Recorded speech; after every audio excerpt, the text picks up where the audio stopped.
So I was in that point in my anime career where I knew that I needed to start a new series because, you know what I'm saying, it's been a minute. Obviously I watched or read One Piece and that was cool, but I wanted to, start fresh and get into a new series with new characters that I'd never heard about. I got onto Hell's Paradise, which is a really, really great series. I'm going to basically explain to you why you should check it out and stuff. First off, shout out the Discord because they gave me a great compilation of anime/manga to pick from, and I was like, I went through all the descriptions and stuff, and I just stopped at Hell's Paradise, and I was like, yeah, I don't really know much about these series. Like, I saw Vagabond, I saw Berserk, JoJo's was there. It was a lot of great series that I know I'm going to eventually pick up and, watch/read. But I stopped at Hell's Paradise and I was like, yeah, this is what I want to read right now. For those who don't know, Hell's Paradise is a Japanese manga series written by Yuzuriha, and obviously chill on the pronunciations and shit like that. But yeah, so it's set in the Edo period of Japan, and it follows the ninja Gabimaru and the executioner Yamada Asaemon Sagiri. One thing I really like about this series is that it was a very, very fresh take. I know this is probably a crazy analogy or comparison, but ever seen those shows? I think it's like Lost or something, where you have these people stuck on this certain island and they have to basically make it out alive. Well, basically take that and you throw in shonen stuff, because I didn't even know this was a shonen for the whole time, but it is a shonen, and it has I'm not gonna say shonen tropes, but basically you animeify that concept and you get Hell's Paradise. So to give a better in-depth explanation on the premise, basically you have the highest ranked criminals in the entire place of Japan, right? Think about the most disgusting crimes of all time. Those niggas, it's them.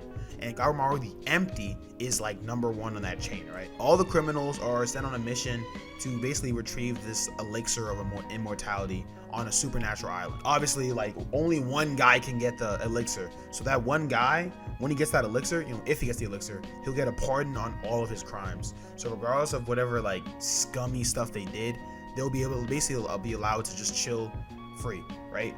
But to ensure that they don't, do anything dumb or try to escape, obviously, they have executioners that are basically super powered. They're executioners from Japan, right? Each executioner is assigned to a certain prisoner. If the prisoner obviously wilds out, the executioner is allowed to behead them. So it's all right, to end them off. Basically, they basically think of them like chaperone. That's a better way to put it. So that's the premise, right? And you think that's pretty simple. I feel a lot of shows have done something similar where you have these people on this island. But what makes it really interesting is that you have all these unique characters and we get all their backstories and stuff. For instance, I'm not going to speak too much on the character name because, the character names are kind of wild. But you have one executioner and criminal, pair that they're actually siblings. And the executioner started from, at a certain point in time, he's basically a double agent. So he just infiltrated the Yamada clan, which is the clan of all the executioners. That's the clan that they're from. He basically infiltrated the Yamada clan in order to help his older brother, find the elixir. So he's masquerading as a Yamada clan member. So you have that guy, right? You obviously have Gabimaru the Empty, and Gabimaru the Empty is he's a really, really cool character because we start out not knowing much about him as a character, right? Where we see he kind of wants to die on his Kaido shit, if you ever watch One Piece, and it seems all he cares about is he wants to die and stuff. But then he runs into his executioner, who's the other main character, you probably say the main character, Sagiri, and basically she's yeah, if you want to die, I'll kill you. And she's trying to kill him, and it's obvious that Gabimaru doesn't want to die. And Gabimaru gets this realization that he has a wife at home, basically, and that's after remembering that, he's yeah, I can't die, I gotta go see my wife. So that's what embarks him on his journey. So that's the whole premise of the series, and we get used to it. Like I said, a lot of executioners and a lot of criminals, and those two groups are very, very unique characters. That kind of brings me into one of my favorite parts about this series. As much as I love Naruto or One Piece, those series tend to have characters that you just don't like, right? No one likes Sakura, for instance. I mean, I'm speaking loosely. A lot of people don't like Sakura like that, right? Or you have a lot of people who don't like Usopp, for instance. But I feel with Hell's Paradise, obviously I can go back and read and remember, but when off the first read, I was there was not a character I disliked. In fact, Hell's Paradise is a series where just get used to niggas dying, because it'll happen a lot. And when those said characters died, I felt it. I was damn, this guy, he or she was that was a cool character, but you know what I'm saying, but they bit the dust. So Hell's Paradise has a really, really great cast of characters where you don't really hate any of them, you know what I'm saying? And you kind of build an attachment to each of them, because Hell's Paradise has a lot of what seems like side plots going on at one time, right? There's an executioner and then there's a criminal. That's a pair. And there's multiple of those pairs. It's a boat. I don't know how many people it starts out with, but it's got to be upwards of 20 pairs. So we have all these people with all their own backstories. It's like the criminals, they all have their own reason they need to survive, or they would like to survive and, you know, be allowed back in society. And you have the Yamada clan then, where these people are all about justice, kind of, they're very like army, navy type sense people. So they're all about justice and stuff like that. And we get to learn more about those characters. So it's really we're just a bunch of interconnecting like plot threads where we get to see all these characters, and every now and then they'll cross in each other's path, and it's like, okay, wow, this guy knows this guy, and then this character runs into this character, stuff like that.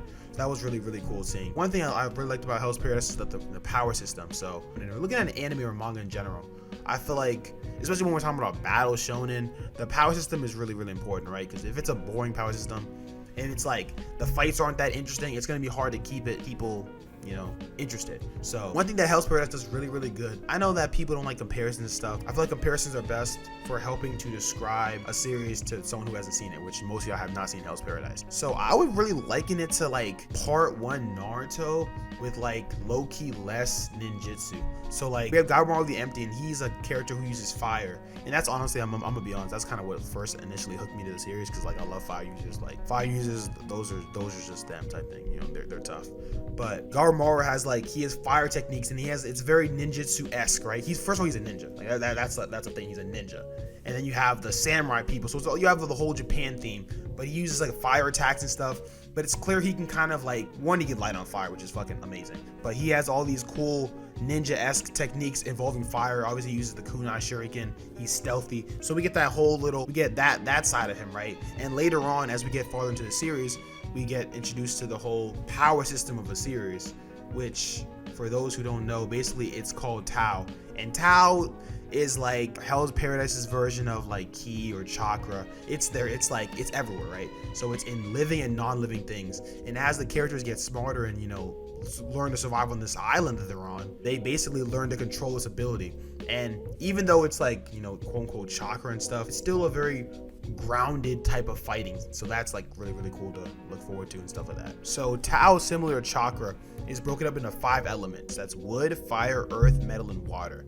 And basically, it's kind of a rock, paper, scissors thing where one type hinders another type, and it also restores another type. So once we get introduced to Tao, it's like a mismatch thing where it's like, damn, I ran to this wood type, but I'm a earth type, and, you know, he hinders me type thing. Like, I can't really beat this guy, but oh, my friend is a fire type, so that's good, you know what I'm saying? So it becomes a really, really, it makes the fighting a lot more, you know what I'm saying, intense, because it's like, it makes it a lot more strategic in terms of the fighting, because now we have to look at not just how skilled the person is and skilled what they are with Tao, but also their type. And it's like, okay, that adds a lot of cool stuff to the fighting. So really, really cool fight scene. Obviously this is a manga only thing. The Hell's Paradise series should be coming out with the anime very soon.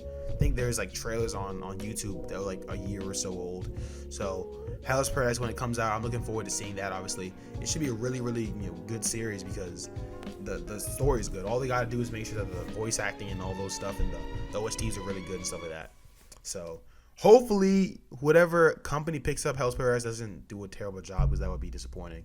But speaking of disappointing, you know what I'm saying, it'll be really disappointing if y'all don't like and subscribe, you know what I'm saying. I'm gonna be dropping a lot more consistent bangers for y'all, so keeping track with the content, keep track with the channel. So hit the bell notification, all that good stuff, you know how it is.